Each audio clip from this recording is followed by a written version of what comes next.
الحمد لله رب العالمين والعاقبة للمتقين والصلاة والسلام على أفضل الأنبياء والمرسلين وعلى آله وأصحابه أجمعين أما بعد. أعوذ بالله من الشيطان الرجيم. بسم الله الرحمن الرحيم. فوهبنا له إسحاق ويعقوب. صدق الله العظيم. وبلغنا رسوله النبي الأمين الكريم ونحن على ذلك لمن الشاهدين والشاكرين والحمد لله رب العالمين. إن الله وملائكته يصلون على النبي يا أيها الذين آمنوا صلوا عليه وسلموا تسليما. اللهم صل على سيدنا ومولانا محمد معدن الجود والكرم منبع العلم والحلم والحكم وآله وصحبه وبارك وسلم. صلاة وسلاما عليك يا رسول الله وعلى آلك وأصحابك يا حبيب الله. رفیقان گرامی، السلام علیکم ورحمۃ اللہ وبرکاتہ. اللہ رب العزت نے قرآن پاک میں ارشاد فرمایا کہ اور ہم نے ابراہیم کو اسحاق اور یعقوب عطا کیے اور ان دونوں کو ہم نے نبی بنایا. انبیاء کرام علیہ السلام کے مقدس ذکر میں ہم حضرت اسحاق علیہ السلام کا ذکر خیر کر رہے تھے اور اسی کے معاً بعد حضرت یعقوب علیہ السلام کا ذکر پاک شروع ہوا. جیسا کہ میں نے بتایا کہ حضرت یعقوب علیہ السلام حضرت اسحاق علیہ السلام کے بیٹے اور حضرت ابراہیم علیہ السلام کے پوتے ہیں. یہ خود نبی ہے. اللہ نے ان کو 12 بیٹے عطا فرمائے. روایت میں آیا کہ ایک بیٹی بھی تھی اور ساتھ ہی ساتھ اللہ تعالیٰ نے ان کو نبوت عطا فرمائی. ان کا بیان جو فلسطین کا علاقہ تھا وہیں اپنے پرانے آبائی مکان کے آس پاس رہتے تھے اور وہیں وہ اپنی دینی خدمات سے تبلیغی مسائل سے لوگوں کو فیضیاب کرتے تھے. اللہ تعالیٰ نے ان کا امتحان لیا اور اس امتحان میں ایک وہ وقت آیا کہ ان کے سب سے لاڈلے، سب سے پیارے، سب سے شہید بیٹے حضرت یوسف علیہ السلام کو اللہ نے اسے جدا کر. واقعات تو بہت طویل ہیں. جب حضرت یوسف علیہ السلام کا ذکر آئے گا تو اس وقت اس کی تفصیل عرض کریں گے. یہاں میں آج صرف حضرت یعقوب سے جن چیزوں کا تعلق ہے وہ عرض کرنا چاہتا ہوں. ان میں ایک بات یہ کہ کل ہماری گفتگو یہاں تک پہنچی تھی کہ کچھ لوگ یہ سمجھتے ہیں کہ یعقوب علیہ السلام سے حضرت یوسف جدا ہو گئے تھے اور یہ جو ان کے غم میں اتنا روتے تھے کہ ان کو کچھ پتا نہیں تھا، ان کو غیب کا علم نہیں تھا. تو میں نے کل ایک دلیل یہ دی تھی کہ جس نبی کی قوت شامہ اتنی مضبوط تھی کہ ان کے بیٹے کا سپنا مصر سے چلا تو کنعان میں فلسطین میں وہ یہاں بول رہے ہیں کہ مجھ کو میرے بیٹے یوسف کی خوشبو آ رہی ہے. تو جن کی قوت شامہ اتنی تیز تھی ان کی قوت بصارت کتنی زیادہ عظیم و جلیل ہوگی اس کا کون اندازہ لگا سکتا ہے.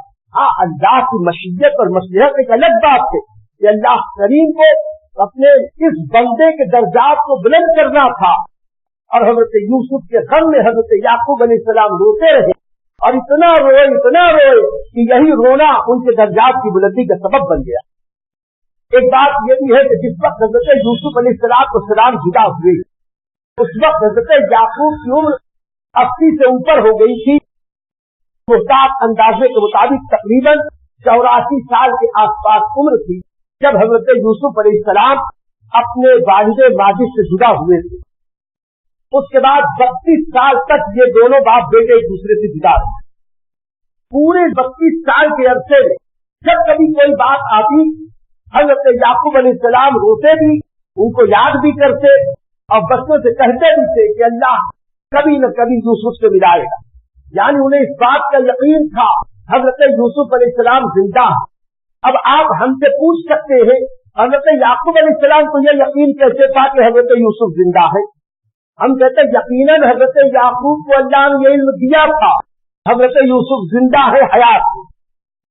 اس لیے کہ حضرت یعقوب علیہ السلام کو بچپن ہی میں حضرت یوسف نے اپنے خواب بتایا تھا اور یہ خواب بتانے پر حضرت یعقوب نے کہا تھا اے بیٹے اس خواب کو اپنے بھائیوں کو مت بتانا نہیں تو یہ تیرے دشمن ہو جائیں گے اللہ تعالیٰ تجھ کو باتوں کا انجام نکالنا سکھائے گا، اللہ تعالیٰ تجھ کو نبوت عطا فرمائے گا۔ حضرت یعقوب علیہ السلام کو تو پہلے ہی سے پتا تھا کہ میرا یہ ہونہار بیٹا نبی ہونے والا ہے، اور عام طور پر انبیاء 40 سال کی عمر کے بعد نبوت کا اعلان اور اظہار کرتے ہیں، تو ایسے میں حضرت یعقوب علیہ السلام کیسے یہ سوچ سکتے تھے کہ اللہ کی طرف سے جو علم ملا کہ میرا بیٹا نبی ہونے والا ہے، وہ خدا وعدہ خلافی کیسے کرے گا؟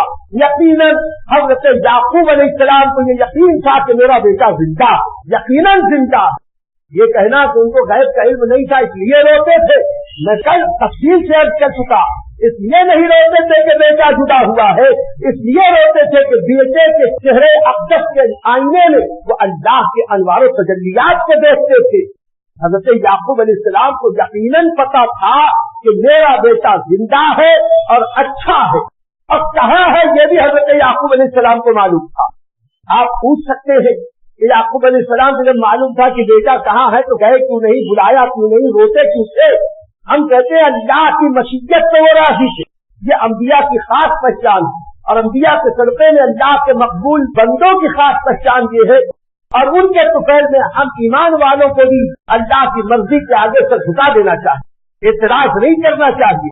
آپ ہم سے یہ پوچھ سکتے ہیں کہ اتنا بڑا دعویٰ ہم نے کیسے کر دیا کہ یعقوب علیہ السلام کو خوب معلوم تھا کہ حضرت یوسف علیہ السلام کہاں ہے؟ تو اس کی دلیل میں ایک تفصیلی حوالہ آپ کے سامنے پیش کروں کہ جس وقت عزیز مصر کی جو بیوی تھی اس نے حضرت یوسف علیہ السلام کو ایک کمرے میں بند کیا، کمرہ در کمرہ در کمرہ در کمرہ 7 کمروں کے اندر عزیز مصر کی بیوی نے حضرت یوسف علیہ السلام کو گناہ کی دعوت دی، تو قرآن پاک میں اللہ فرماتا ہے کہ اور عزیز مصر کی بیوی نے اس کی طرف غلط ارادے سے قدم اٹھایا، اس نے یوسف کا ارادہ کیا، اور یوسف بھی اس کا ارادہ کر لیتا اگر اللہ کی دلیل نہ دیکھتا۔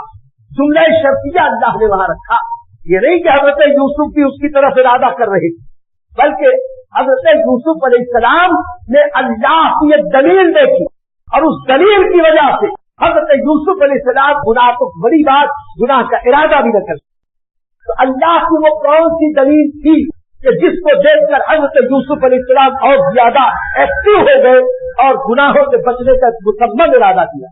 وہ اللہ کی دلیل کیا تھی؟ مفسرین فرماتے ہیں اللہ کی دلیل یہ تھی کہ حضرت یوسف علیہ السلام نے کونے میں نگاہ تو دیکھا کہ ان کے والد حضرت یعقوب علیہ السلام کھڑے ہیں اور اپنی انگلیوں کو اپنے دانت میں دبا کے حیرت سے دیکھ رہے ہیں۔ حضرت یوسف علیہ السلام نے اپنے والد یعقوب علیہ السلام کو یہ دیکھا کہ دانتوں کے اندر انگلی دبا کے حیرت سے یوسف کو دیکھ رہے ہیں۔ مطلب یہ ہوا کہ بغیر کہے یہ ظاہر کر رہے ہیں بیٹا یہ کیا، بیٹا یہ کیا۔ یہ رب کی دلیل دیکھی حضرت یوسف علیہ السلام نے فوراً پلٹ کر بھاگے، اور جب بھاگے حضرت یوسف علیہ السلام پیچھے سے زلیخا نے پکڑ کر کھینچنا چاہا، لیکن پھر وہی ہوا کہ اللہ نے حضرت یوسف علیہ السلام کو باعزت باہر کر دیا، اور حضرت یوسف نے غلط کام کا ارادہ بھی نہیں کیا۔ اس کے بعد یہ فقیر عزیزی عرض کرتا ہے میرے دوستوں دیکھو یہ ہے اللہ والے، کہاں مصر کہاں فلسطین، اور 1.5 سال کا بیچ میں عرصہ، اور اس عرصے میں باپ کہاں ہے، بیٹا کہاں ہے، کوئی موبائل بھی نہیں تھا، کوئی فون نہیں تھا، کوئی نیٹ نہیں تھا، کوئی واٹس ایپ نہیں تھا کہ یہاں سے بیٹا خبر بھیجا ہو ابا مصیبت میں پھنس گیا ہو مدد کرو، کوئی بظاہر کا واسطہ نہیں تھا، لیکن ایک واسطہ ہے دل کا واسطہ، ایک واسطہ ہے روحانیت کا واسطہ، روحانیت کی کڑی، روحانیت کا تار جڑا ہوتا ہے تو اللہ تعالیٰ کے نیک بندے اس روحانی تار کی بدولت وہ مدد کرتے ہیں جو دنیا میں کوئی نہیں کر سکتا۔ ولیوں کا روحانی تار اتنا مضبوط ہوتا ہے، ہم جہاں آہ کرتے ہیں وہاں ان کو خبر ہو جاتی ہے۔ بنجاہ وہ سن لیں گے پنجاب کو پہنچیں گے، بنجاہ وہ سن لیں گے پنجاب کو پہنچیں گے۔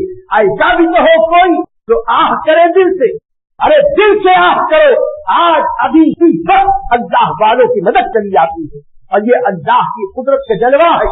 حضرت یعقوب علیہ السلام بھی خوب جانتے تھے میرا بیٹا اس وقت کہاں ہے، کس حال میں ہے، آج میرے بیٹے کو مدد کی ضرورت ہے۔ حضرت یعقوب علیہ السلام وہ جلیل القدر پیغمبر ہے کہ فلسطین میں رہتے رہتے سال بھر میں وہ ملک مصر میں آئے اور ان 7 سالوں کے اندر اس کمرے تک پہنچ گئے. اب وہاں پہنچنے کے بعد حضرت یعقوب علیہ السلام نے حیرت سے دیکھا اور ان کی مدد کر کے ان کے دل کو مضبوط کیا. جب ان کا دل مضبوط ہوا حضرت یوسف علیہ السلام وہاں سے نکلے. اللہ نے انہیں ہر طرح کے عیب سے بچائے رکھا. اللہ نے ان کی مدد فرمائی. بلا شبہ میرے دوستو اسی لیے ہم اہل سنت کا عقیدہ ہے قبر میں جس وقت ہم جائیں گے تو یقیناً قبر میں اللہ کے پیارے حبیب صلی اللہ علیہ وسلم کی یاد آئے گی اور جب سرکار کی یاد آئے گی تو سرکار خود جلوہ نما ہو جائے گی. یہ حضرت آسی فرماتے ہیں آج پھولے نہ سمائیں گے کفن میں آسی, آج پھولے نہ سمائیں گے کفن میں آسی جس کے جویا پہ ہے اس گل سے ملاقات کی رات. قبر کی رات ہمارے لیے مصیبت کی رات نہیں ہے. قبر کی رات تو وہ رات ہے کہ الموت جسر یوصل الحبیب الی الحبیب. موت ایک پل ہے جو یار کو یار سے ملاتی ہے, جو یار کو پیار سے ملاتی ہے. یقیناً ہم اللہ کے نبی صلی اللہ علیہ وسلم سے جلوہ دیکھیں. اعلیٰ حضرت عظیم البرکت ارشاد فرماتے ہیں کھڑے ہیں منکر نکیر سر پر نہ کوئی حامی نہ کوئی یاور. کھڑے ہیں منکر نکیر سر پر نہ کوئی حامی نہ کوئی یاور. بتا دو آ کر میرے پیغمبر کہ سخت مشکل جواب ہوئے ہے. حضرت یوسف علیہ السلام مشکل میں تھے تو ان کے والد ماجد حضرت یعقوب علیہ السلام مدد کو آئے اور رسول اللہ صلی اللہ علیہ وسلم کا سچا امتی, ان کا وفادار, ان کا عاشق اگر قبر میں مشکل میں آئے گا تو مشکل کشا تو مشکل کشا رسول پاک صاحب الاولاد صلی اللہ علیہ وسلم یقیناً مدد کو تشریف لائیں گے. جب اللہ کے رسول کا جلوہ ہماری قبروں میں آئے گا تو قیامت تک کے لیے نور کے چشمے وہاں لہرانے لگ جائیں. بہرحال حضرت یعقوب علیہ السلام خوب جانتے تھے کہ میرا بیٹا کہاں ہے, کس حال میں ہے. اس لیے یہ مت کہنا حضرت یعقوب علیہ السلام کو نہیں پتا تھا کہ یوسف کہاں ہے اس لیے روتے تھے. اور میرے دوستو اس کی ایک دلیل وہ کہ جب حضرت یعقوب علیہ السلام کے بیٹے 3-4 چکر حضرت یوسف علیہ السلام کے پاس مصر گئے, کوئی پہچان نہیں پایا کہ یہی حاکم مصر ہمارا بھائی یوسف ہے. ایسے وقت میں جب حالات اس رخ پر چلے آئے حضرت یعقوب علیہ السلام کے جو سب سے چھوٹے بیٹے بنیامین تھے وہ بھی وہی رہ گئے, ان کو بھی حاکم مصر نے روک لیا. اس کی وجہ سے یہودا نام کے جو سب سے بڑا بیٹا تھا وہ بھی وہیں پہ رک گیا. اب 3 بیٹے جدا ہو گئے. ایسے وقت میں بھی حضرت یعقوب علیہ السلام نے اپنے بیٹوں کو جو حکم دیا وہ حکم یہی تھا کہ اے میرے بیٹو تم ایک بار پھر مصر جاؤ, جا کے یوسف اور اس کے بھائی بنیامین کو تلاش کرو. ہم کہتے ہیں اگر یعقوب علیہ السلام کو پتا نہیں ہوتا تو اپنے بیٹے کو جو کیوں کہتے جاؤ یوسف کو تلاش کرو, جاؤ بنیامین کو تلاش کرو. ارے یہودا کا اور بنیامین کا نام لیتے تو سمجھنے کی بات تھی, یوسف علیہ السلام کا نام لینے کی ضرورت کیوں؟ اس لیے ان کا نام لیا کہ اللہ کے دیے سے حضرت یعقوب کو غیر کا علم یہ تھا کہ وہ وقت قریب آ رہا ہے جب میرا پیارا بیٹا یوسف مجھ سے ملنے والا. یہ غیر کا علم اللہ نے ان کو عطا فرمایا تھا.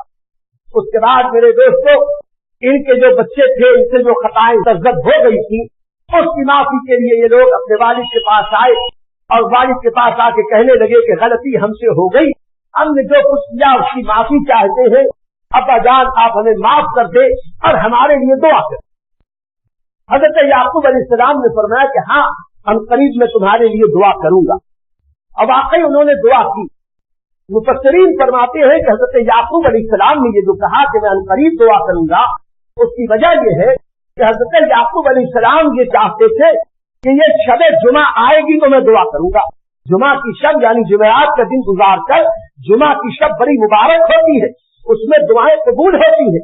ان کا مقصد یہی تھا کہ جمعہ کی شب آ جائے اور پھر اس میں رات کی آخری گھڑی جو دعاؤں کی مقبولیت کی گھڑی ہے. تو انہوں نے جب کہا کہ ابا جان ہمارے لیے دعا کرے تو حضرت یعقوب علیہ السلام نے کہا قریب کروں گا, فوراً نہیں کی. اس کی وجہ یہ نہیں تھی کہ بچوں سے ناراض, بلکہ وہ چاہتے تھے کہ ایسے وقت میں دعا کروں کہ اللہ دعا قبول فرمائے. اور یہ دعا کی مقبولیت کے لیے انہوں نے شب جمعہ طے کی. میرے دوستوں یہی وجہ ہے ہمارے بازی کے بزرگوں نے ہمارے بڑے بوڑھوں نے اس چیز کو پکڑ لیا کہ بھائی جمعہ کی شب بڑی مبارک شب ہے.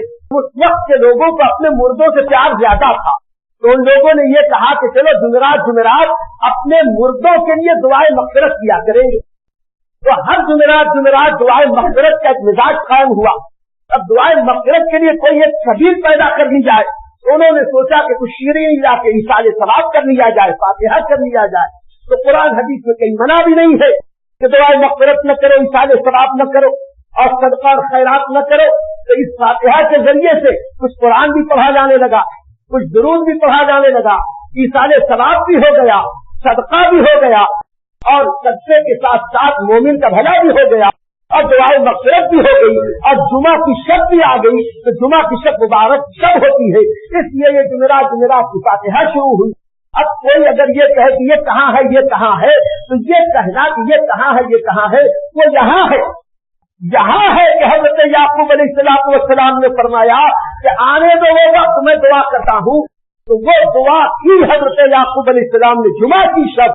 تو ہمارے بڑے بوڑھوں نے جمعہ کی شب اپنے مردوں کی دعائیں مغفرت کے لیے یہ آسان راستہ تیار کر لیا. اور جس کی ممانعت قرآن اور حدیث میں نہ ہو یقیناً اس کو منع کرنے کا کسی کو حق نہیں ہے. اللہ تعالیٰ ہمیں اپنے بزرگان دین, علماء دین متین اور فقہاء اسلام کے سیدھے سادے پاک صاف اور پیارے راستے پر عمل کرنے کی توفیق عطا فرمائے. بہرحال رات ہوئی, دعا کی حضرت یعقوب علیہ السلام. پھر انہوں نے یہی کہا کہ بیٹو جاؤ تم جا کر یوسف کو اور اس کے چھوٹے بھائی کو تلاش کر کے لاؤ. اب یہ لوگ حضرت یعقوب علیہ السلام سے رخصت ہو کے چلے. جاتے جاتے پھر حضرت یعقوب علیہ السلام کہتے ہیں تم سب ایک دروازے سے مت جانا, الگ الگ دروازوں سے جانا. اس کی تفسیر میں مفسرین فرماتے ہیں کہ جو مصر کا دارالحکومت تھا وہ قلعہ نما تھا, اس میں کئی دروازے تھے. بعض تاریخ نگاروں نے لکھا کہ اس میں 6 دروازے تھے, 6 گیٹ. دروازے کئی تھے یہ طے, اس لیے کہ قرآن میں ہے کہ حضرت یعقوب علیہ السلام نے فرمایا کہ تم سب ایک ہی دروازے سے ایک ساتھ مت جانا, الگ الگ دروازوں سے الگ الگ وقتوں میں جانا. اور اس کی تفسیر میں مفسرین فرماتے ہیں کہ بات دراصل یہ کہ حضرت یعقوب علیہ السلام کے جتنے بیٹے تھے سب بڑے حسین, بڑے خوبصورت. کیوں نہ ہو کہ سب کے سب حضرت سارا کے پر پوتے تھے اور دوسری طرف حضرت یوسف ہی کے تو بھائی تھے. تو حضرت یوسف علیہ السلام کے بھائی, ارے یوسف نہ ہو تو یوسف ثانی رہے ہوں گے, بڑے حسین, بڑے جمیل, بڑے قداور, بڑے خوبصورت. اور 10 بھائی ایک ساتھ چلے میرے دوستوں, اور سب ایک جیسے ایک لباس میں حسین جمیل تو نہیں دیکھنے والا بھی دیکھے گا, جب دیکھے گا تو ظاہر سی بات ہے نظر لگ جائے گی. حضرت یعقوب علیہ السلام نے اسی نیت سے کہا تھا کہ تم احتیاطی تدبیر یہ کرو کہ ایک دروازے سے مت جانا, الگ الگ دروازے سے الگ الگ جانا. ظاہر سی بات ہے 2 ادھر سے 2 ادھر سے 2 ادھر سے 2 ادھر سے, بڑے بڑے گیٹ بہت دور دور. جب ایک ساتھ نہیں آئیں گے تو ایک ساتھ لوگ دیکھیں گے نہیں تو نظر نہیں لگائیں گے. یہ ایک احتیاطی تدبیر حضرت یعقوب علیہ السلام نے بتائی. اس سے پتا یہ چلا کہ احتیاطی تدبیر کے طور پر نظر سے بچنے کے لیے یا اور اس طرح کے کسی نقصان کے اندیشے سے بچنے کے لیے کوئی جائز اور مباح کام کیا جائے یہ ناجائز اور حرام نہیں ہے. تکلیف سے اندیشے سے بچنے کے لیے کوئی احتیاطی تدبیر کی جائے تو یہ کرنا جائز ہے. اور اس کے جواب کی دلیل حضرت یعقوب علیہ السلام کی اسکیل میں ملتی ہے. اور کچھ لوگ کہتے ہیں یہ نظر وظر کچھ نہیں, ایسی بات نہیں ہے. نظر حق ہے. حق ہونے کا مطلب یہ ہے کہ نظر کا وجود ہے.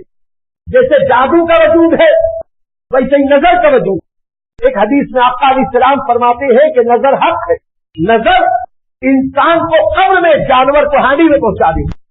یعنی اگر کسی کی نظر لگ جائے تو ایسا ہو سکتا ہے کہ اس نظر لگ جانے سے آدمی ایسا بیمار ہو جائے کہ صحیح علاج نہ ہو تو اس کی موت کا سبب بن جائے. ایسے ہی جانور کو نظر لگ جائے تو بیمار پڑ جائے, اس کا مالک اس کو قتل کر کے ہانڈی میں پہنچا دے. درخت پہ نظر لگ جائے تو درخت سوکھ جاتا. زمانے جاہلیت میں خود حضور صلی اللہ علیہ وسلم کے زمانے کچھ ایسے نظر باز تھے کہ وہ شرط لگا کے نظر لگاتے. جیسے آج کل کچھ لوگ ہیں گھر بگاڑو بابا